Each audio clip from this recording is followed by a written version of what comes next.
Oi pessoal, tudo bom?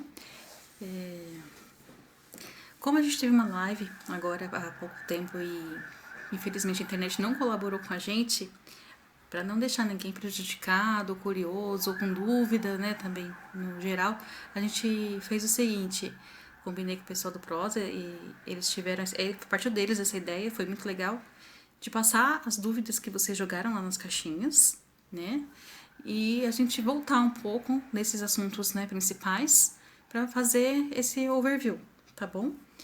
Então eu espero que assim vocês consigam ter um norte melhor, né, do entendimento dessa área, tá? Voltando então, quando eu comecei, né, a parte da discussão da legislação, né, dos fitoterápicos, no Brasil atual, o que rege para registro é a RDC 26 de 2014, junto com a Instrução Normativa número 4 do mesmo ano, 2014 também, e para pós-registro, 38 de 2014, tá bom? Você pegando essas legislações, então você vai ter todo o norteamento do que é necessário, né, para conseguir contemplar um dossiê de acordo com a sua necessidade, tá? O que é interessantíssimo é que a GEMESP, ela fez um consolidado das legislações que envolvem fito no geral.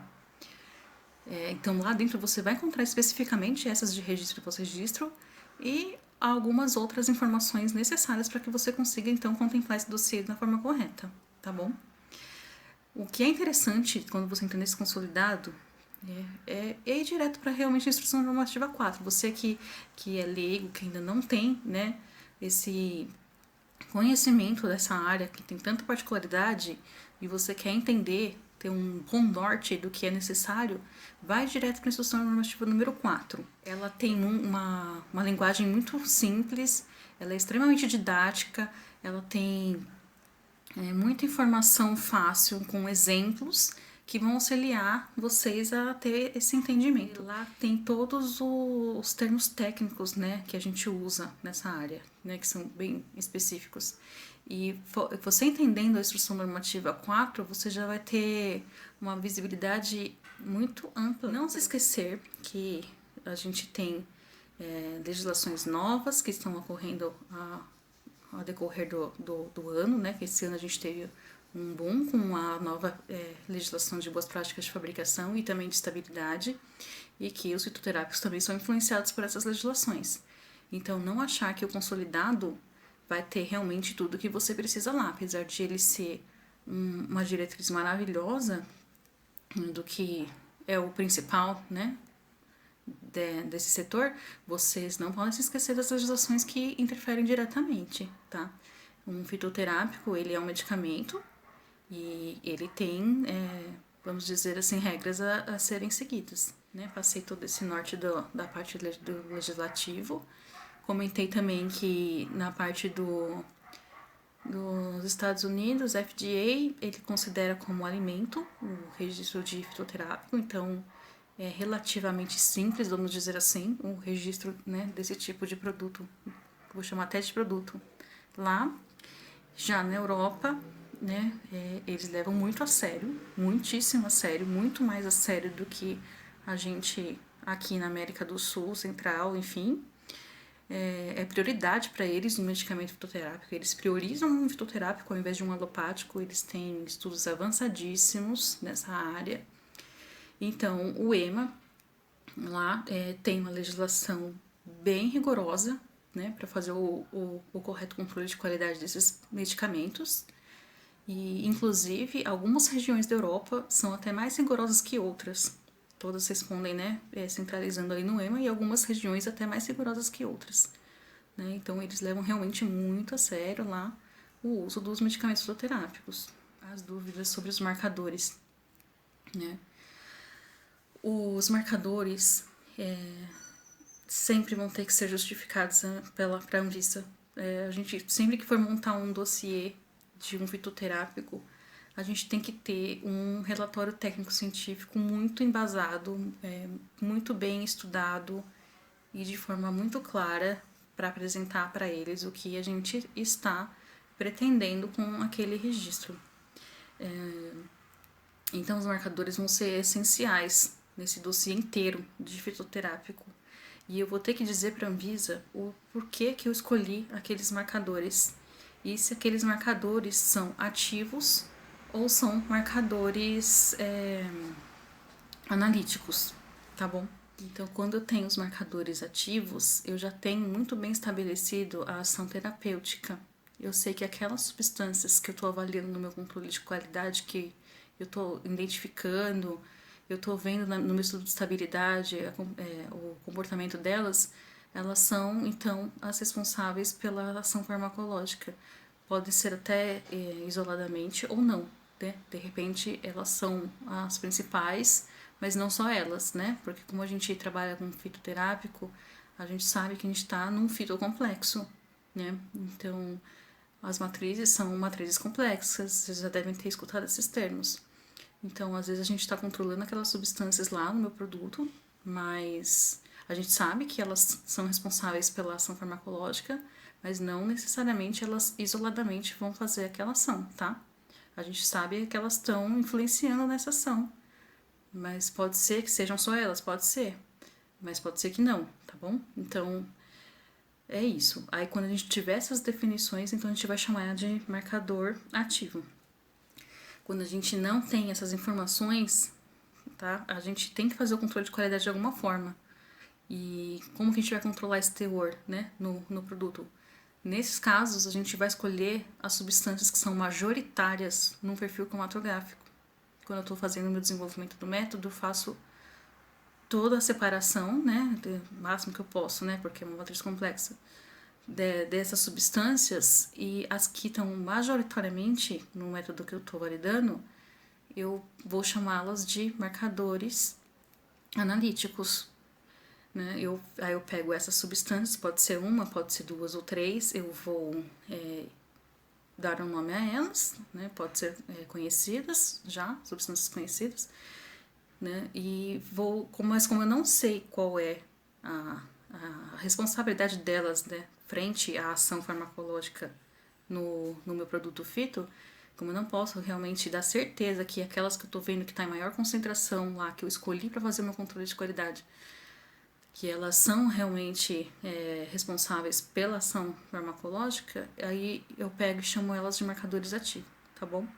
Então, em resumo, assim, né, sucintamente, é assim que eu defino se o marcador é ativo ou o marcador é analítico. Então, quando você trabalha com fito, você tem que estudar bastante a parte da literatura, tá bom? Muitas substâncias ativas, elas são substâncias conhecidas, né?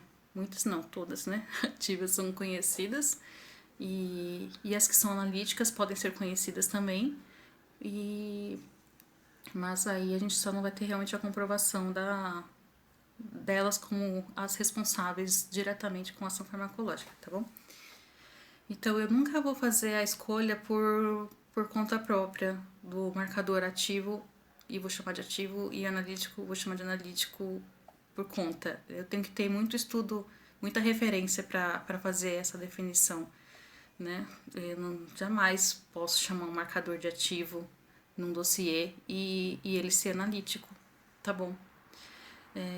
Temos métodos farmacopeicos para produtos fitoterápicos, e alguns, eles são já para marcadores que a gente sabe que é ativo e outros que a gente sabe que é analítico.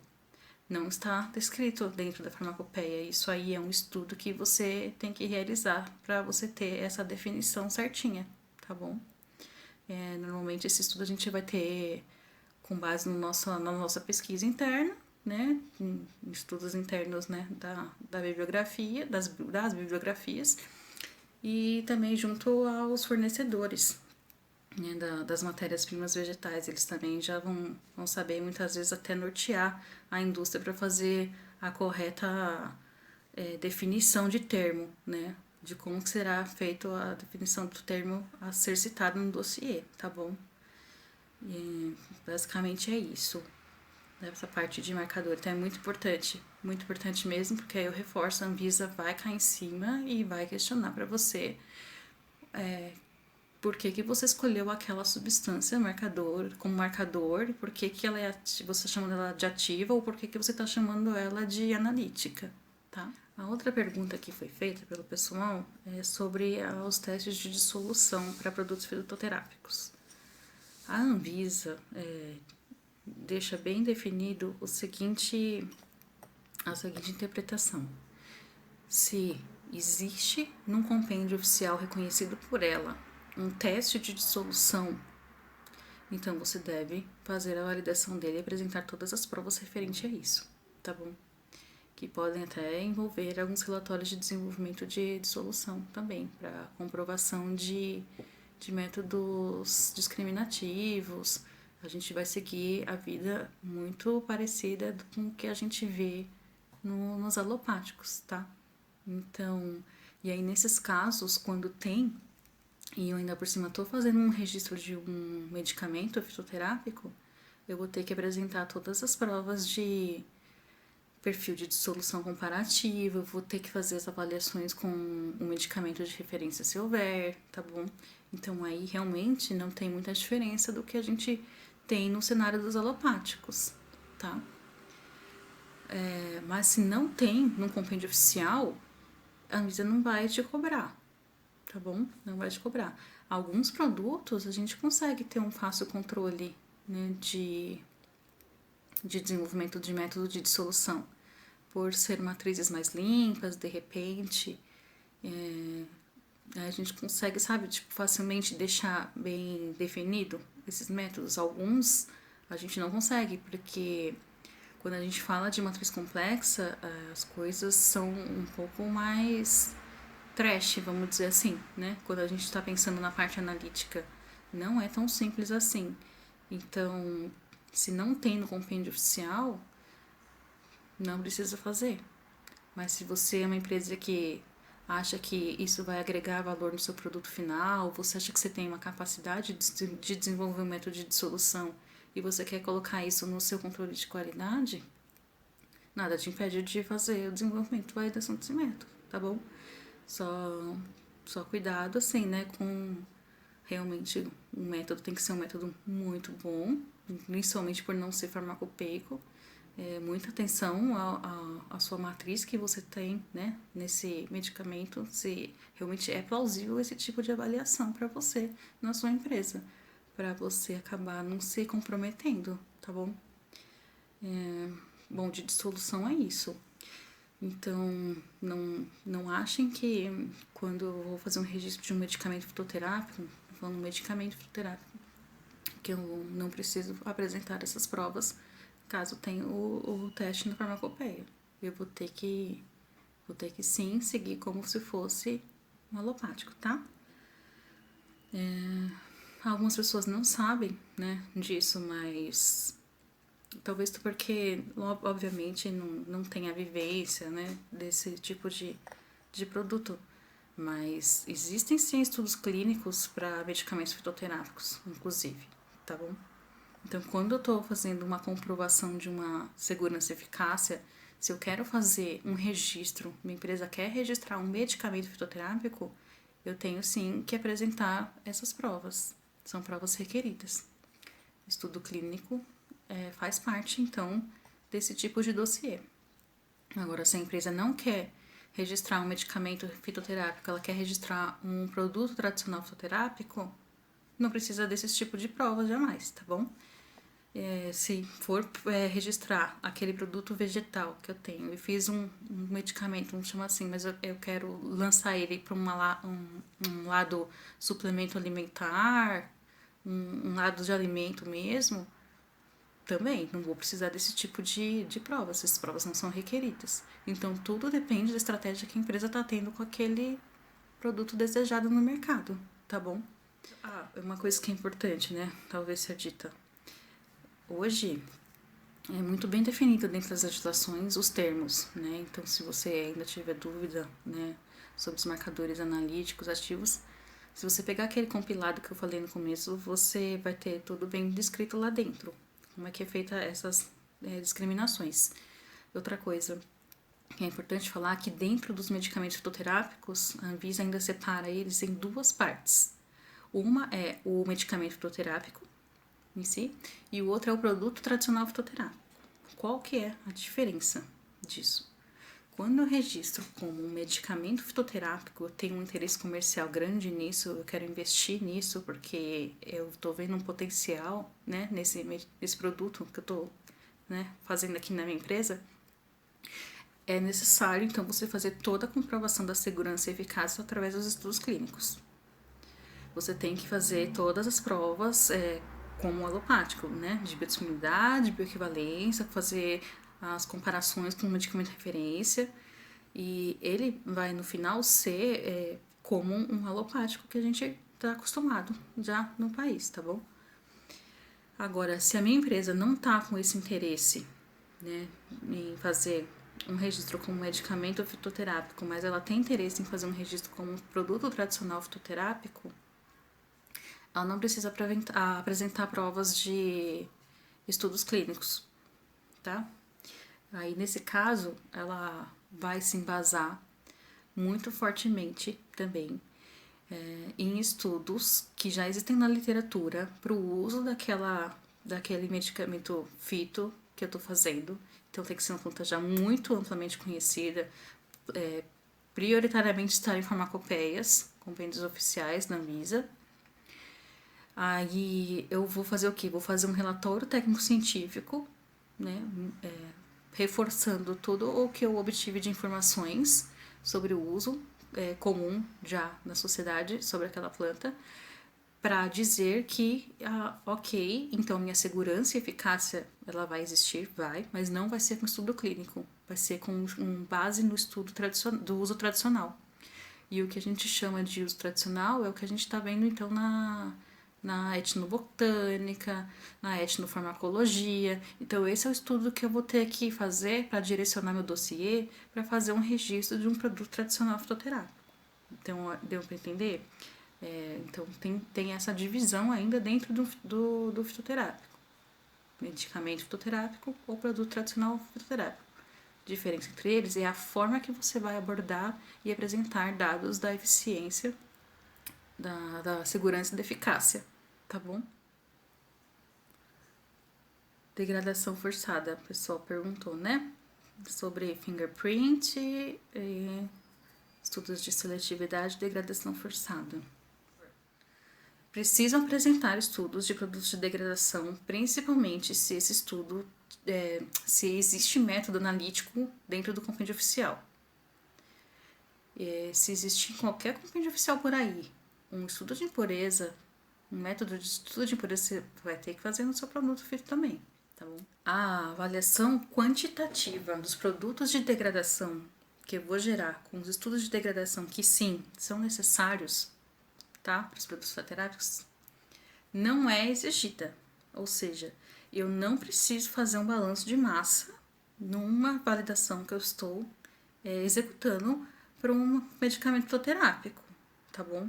Mas o estudo de degradação forçada, sim, nós vamos ter que fazer e frente ao que é norteado pela RDC 53. Então, as condições de degradação e tudo que for exigido com frente a isso, a gente segue tal qual o alopático. A única coisa que a gente não vai fazer é o balanço de massa, tá bom?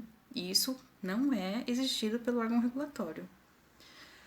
Quando você for fazer seu estudo de degradação forçada para o seu fitoterápico, como você não vai fazer já o balanço de massa, então você vai ter outras preocupações para fazer a comprovação de que o seu método é, sim, indicativo de estabilidade.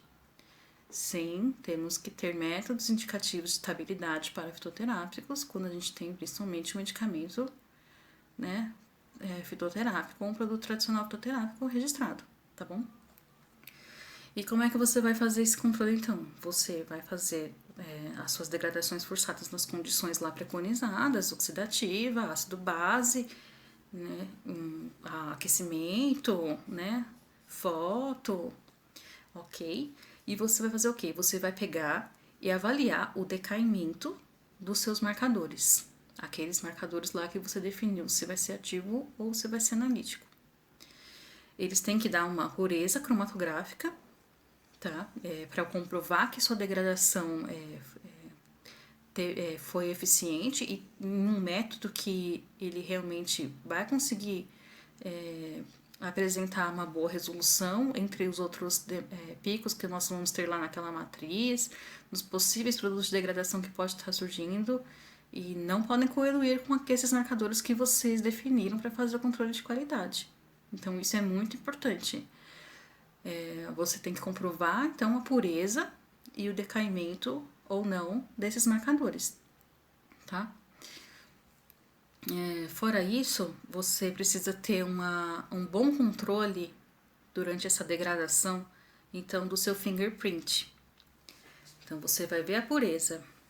Você vai ver se está caindo o teor dos seus marcadores e você vai ver o que está acontecendo ao redor deles, tá? Então, dependendo do perfil cromatográfico que você está tendo, né, a gente pode ter perfis limpos, né, dependendo da minha planta do produto, mas também podemos ter perfis cromatográficos, vamos dizer assim, monstruosos de tantos picos que eu posso estar, né, tendo lá dentro. De repente eu não consigo ter uma boa purificação do produto para, né, durante o desenvolvimento desse método, fiz o máximo possível e eu tô lá com, sei lá, 30 picos ainda. Tem os majoritários e tem mais 30, 20 piquinhos lá, tudo do lado do outro, né, no meu perfil cromatográfico.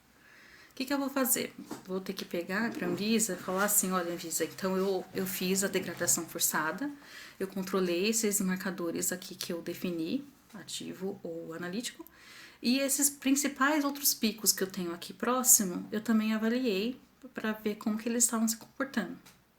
Não que você necessariamente precise provar a pureza desses outros picos, tá?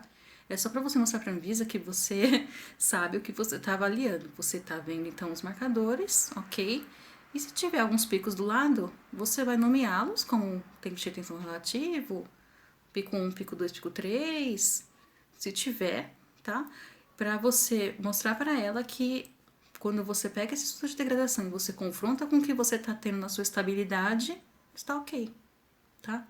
Isso não é diferente do que a gente faz pro alopático, né? Se a gente pensar, tá bom? Então, quando você for trabalhar com fito, foca nisso. Você vai ter que fazer todo o seu estudo de degradação normal. Segue a vida, como se fosse o alopático. A diferença, e a única diferença é que você não vai fazer o balanço de massa. Em contrapartida, você vai ter que ter um controle maior do seu perfil cromatográfico, que é o que a gente chama de fingerprint, tá? Tirando isso, o que é também mais importante nesse fingerprint? Quando eu estou trabalhando com fitoterápica, eu estou lá na minha validação analítica, é muito importante que eu tenha o controle desse fingerprint frente. A pede, isso está na legislação. Você tem que comprovar a seletividade dessa espécie frente a outras plantas da mesma espécie, tá bom? Porque esse marcador que eu tenho aqui na minha planta X, eu posso estar usando ele como um ativo ou analítico, tanto faz, mas eu tenho o mesmo marcador na planta Y, que é da mesma espécie. E aí, como é que eu vou fazer para mostrar para a Anvisa que eu estou tendo um controle absoluto da contaminação, né, que pode estar acontecendo na matéria-prima, né? Por má índole ou não, eu posso estar comprando uma matéria-prima que de repente lá do país XYZ, que a gente sabe de onde vem, os caras estão misturando a planta X com a planta Y, que é mais barata, né? Porque eles estrategicamente sabem que é os mesmos marcadores, tá bom? Então, isso é muito importante. Você não vai conseguir comprovar para a Anvisa que você está tendo um controle de qualidade adequado se você não fizer essa comprovação, né? Que o seu fingerprint realmente ele é seletivo e específico para aquela planta que você está trabalhando no seu medicamento, tá? Isso assim parece complicado e talvez seja mesmo. É por isso que quando as indústrias estão fazendo o desenvolvimento de produtos fito, elas têm que estar muito alinhadas com o fornecedor dos derivados vegetais, drogas vegetais, tá? Para fazer todo esse dossiê técnico-científico, tá bom? Normalmente a gente acaba tendo que fazer compra mesmo, né, da matéria-prima vegetal ou da droga vegetal de outro fornecedor para fazer essa comprovação de característica específica, da seletividade específica da planta que eu estou trabalhando. Então, às vezes, acho que esses pontos são muito importantes para deixar o seu dossiê redondo, quando você trabalha com fito, tá?